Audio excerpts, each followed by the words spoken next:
हाँ तो दोस्तों हमने आपको जो है पूरा बता दिया था इंटरफेज। अब हम सेकंड पढ़ने जा रहे हैं माइटोटिक फेज। माइटोटिक फेज क्या होता है? माइटोटिक फेज के अंतर्गत हम बताएंगे this is actual cell division. आपका जो है इंटरफेज क्या होता है, उसमें क्रोमोसोम और सेल ऑर्गेनल सब मिनरल्स वाटर यही सब डबल होते हैं, लेकिन उसमें सेल डिवीजन नहीं होता है। लेकिन आपका माइटोटिक फेज जो आता है वही एक्चुअल में सेल डिवीजन होता है। तो माइटोटिक फेज क्या होता है? आपका एक्चुअल सेल डिवीजन होता है। इसमें देखिए it is take about 6 to 8 hours. Interphase हमारा कितना लेता है? 16 से 18 घंटा। और ये आपका माइटोटिक फेज कितना ले रहा है? 6 से 8 घंटा। ये मतलब माइटोटिक फेज सेल डिवीजन करने में कितना ले रहा है? 6 से 8 घंटा लेता है। इसको कितने भाग में डिवाइड किया गया? इसको डिवाइड इंटू 4 टाइप्स। इनको कितने भागों में? 4 फेज में। फर्स्ट होता है प्रोफेज, सेकंड होता है मेटाफेज, थर्ड टीलोफेज और फोर्थ होता है आपका anaphase. First prophase, second metaphase, third telophase और फोर्थ एनाफेज। फर्स्ट देखेंगे प्रोफेज क्या होता है। Prophase it is first phase of mitotic cell division. जैसा कि इसके पहले लिखे हैं तो ऐसा भी कह सकते हैं कि पहले लिखे नहीं, लेकिन प्रोफेज जो आपका सबसे पहला फेज होता है माइटोटिक फेज के अंतर्गत, तो इसको कहते हैं प्रोफेज। प्रोफेज जैसे पहले लिखे तो इसको कहते हैं it is first phase of mitotic cell division. Prophase जो आपका माइटोटिक सेल डिवीजन का फर्स्ट फेज होता है। सेकंड लाइन क्या कह रहा है? In this phase all the centriole move opposite pole. इसमें सेकंड लाइन क्या कह रहा है? All the phase in this phase, in इस फेज में द सेंट्रियोल जो है मूव करता है अपोजिट पोल में। मतलब अब इसमें देख लीजिए सेल के माध्यम से, इसमें सेल है, सेल डिवीजन में क्या होता है? इसमें क्या करा? Centriole move to opposite pole. ये आपका जो सेंट्रियोल होता है, ये सेंट्रियोल क्या करता है? मूव करता है अपोजिट पोल में। यहाँ पर देखिए इस तरह, यहाँ पर यहाँ मूव किया, तो इसमें कहने का होता है यही जो सेंट्रियोल आपका होता है मूव करता है अपोजिट पोल में। थर्ड लाइन क्या? Now the nuclear membrane disappear and chromosome all over the cell. Now the nuclear membrane disappear, गायब हो जाता है। न्यूक्लियर मेम्ब्रेन जो है ये आप सेल के अंदर न्यूक्लियस भी पाया जाता है। न्यूक्लियस के अंदर क्या पाया? न्यूक्लियर पाया जाता है। न्यूक्लियर के अंदर क्या पाया जाता है? क्रोमोसोम पाया जाता है। न्यूक्लियर के अंदर क्या पाया? क्रोमोसोम पाया जाता है। तो न्यूक्लियर के अंदर जो क्रोमोसोम पाया जाता है, जब इसमें न्यूक्लियर मेम्ब्रेन आपका डिसअपियर, ये गायब हो जाएगा, तो जैसे इसके जो क्रोमोसोम है उसकी आकृति जो बड़ा हो जाएगी। तो क्रोमोसोम का आकृति कैसा होता है? ये आपका डंबल जैसा होता है, जैसा इसमें फिगर बनवाना। तो ये जो है आपका क्रोमोसोम जो आपका न्यूक्लियर मेम्ब्रेन डिसअपियर हो जाएगा और क्रोमोसोम जो है ऑल ओवर द सेल, आपका क्रोमोसोम जो है पूरे सेल में फैल जाएगा। इसमें ये बता रहे जैसे कि ये आपका इसका कैप जो है इसका न्यूक्लियर मेम्ब्रेन, तो जब इसे न्यूक्लियर मेम्ब्रेन, तो ये क्या हुआ? पूरे में फैल गया। इसका पिंक है, पिंक का अगर छिड़क दिया इस पर तो पूरे में फैल जाएगा। इसी प्रकार देख लीजिए ये न्यूक्लियर मेम्ब्रेन जो इसमें गायब हो जाता है। फोर्थ लाइन क्या है? Now the chromosome are fit and small. अब इसमें क्रोमोसोम जो होता है नाउ द फिट हो जाता है एंड स्मॉल होता है। ये क्रोमोसोम जो है इसे गायब हो गए और ये अपने एक्चुअल साइज में फिट हो जाता है और क्या कहता है? और छोटा भी रहता है। ये कहता है छोटा होता है। और पांचवें का now the cell undergoes metaphase. तो फर्स्ट फेज में केवल इतने होता है, इसमें जो न्यूक्लियर मेम्ब्रेन डिसअपियर हो जाती है, क्रोमोसोम जो है आपके पूरे सेल में फैल जाते हैं और इसमें जो है ये आपका क्रोमोसोम होता है फिट एंड स्मॉल रहता है। और इसके बाद सेकंड फेज आता है आपका मेटाफेज। हाँ तो दोस्तों हमने आपको प्रोफेज के बारे में बता दिया, आपको हम बताने जा रहे हैं मेटाफेज। माइटोटिक फेज के अंदर क्या गया? सेकंड फेज होता है मेटाफेज। मेटाफेज के अंदर हम बताएंगे in this phase chromosome at mid line, या फिर कह सकते हैं फर्स्ट लाइन, जैसा कि बताया तो उसमें फर्स्ट फेज लिखे थे प्रोफेज का, इसमें से थे metaphase is this second phase आप cell division in mitotic phase के।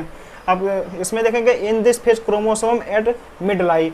इसमें क्या कह रहा है? क्रोमोसोम जो होता है at mid line, middle line में आ जाता है। इसमें देखिए क्रोमोसोम जो है आपका ये मिडिल लाइन में आके इकट्ठा हो गया है।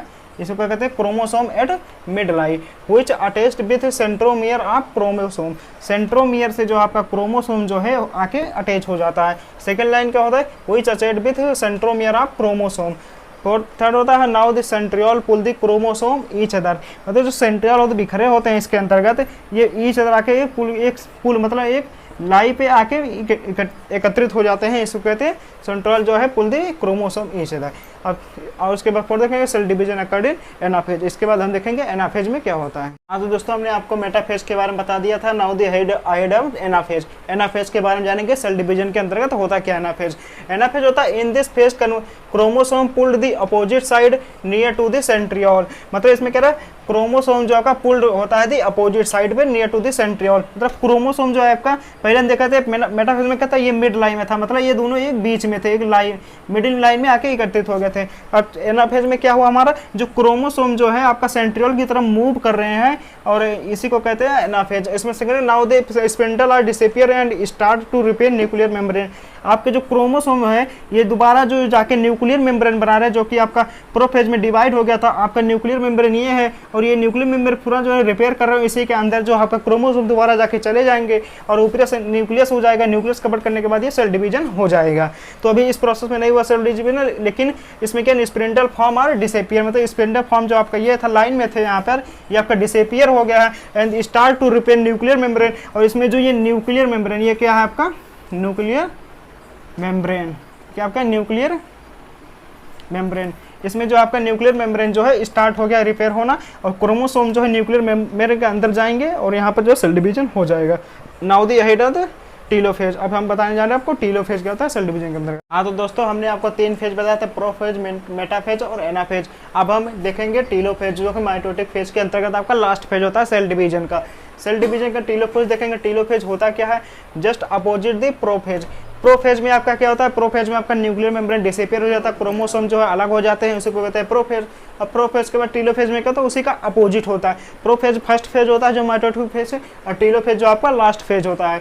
प्रोफेज में क्या just opposite the prophase, telophase के opposite the prophase. In this second in this phase all nuclear membrane repair in this phase all nuclear membrane. जैसे एक मान लीजिए एक सेल था, इसमें सब कुछ जब डिवीजन हुआ तो इसमें सब कुछ अलग हो गया, लेकिन जब टीलोफेज में डिवीजन होता है तो इसमें सब कुछ जो है बनने लगता है, इसको कहते हैं telophase. All nuclear membrane repair होने लगता है। कंट्रोल असाइड न्यूक्लियस, मतलब न्यूक्लियस भी इसमें बनने लगता है और कंट्रोल करने लगता है सभी साइटोप्लाज्म को। And the convert thin and large, यानी कि ये न्यूक्लियर मेम्ब्रेन, जैसे मान लीजिए जब किसी चीज़ की मेम्ब्रेन बन ही जाती है तो वो क्या हो जाए, पूर्णतः मजबूत हो जाता है, यानी कि थिन एंड लार्ज, और वो बड़ा हो जाता है। इसे को कहते हैं एक्चुअल साइज।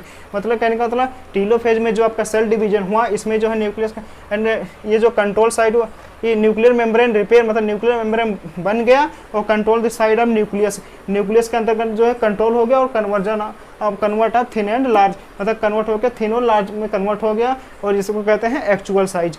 जैसे कि आपका मार्कर ले लीजिए, इसको जब दोनों को अलग कर दिया तो कमजोर हो गया, लेकिन जब इसी दोनों को ये रिपेयर होकर ये जुड़ जाता है तो क्या हो गया, अब ये मजबूती आ गई। तो इसी प्रकार सेल में भी सेम होती है, इसके अंदर मजबूती आ जाते हैं।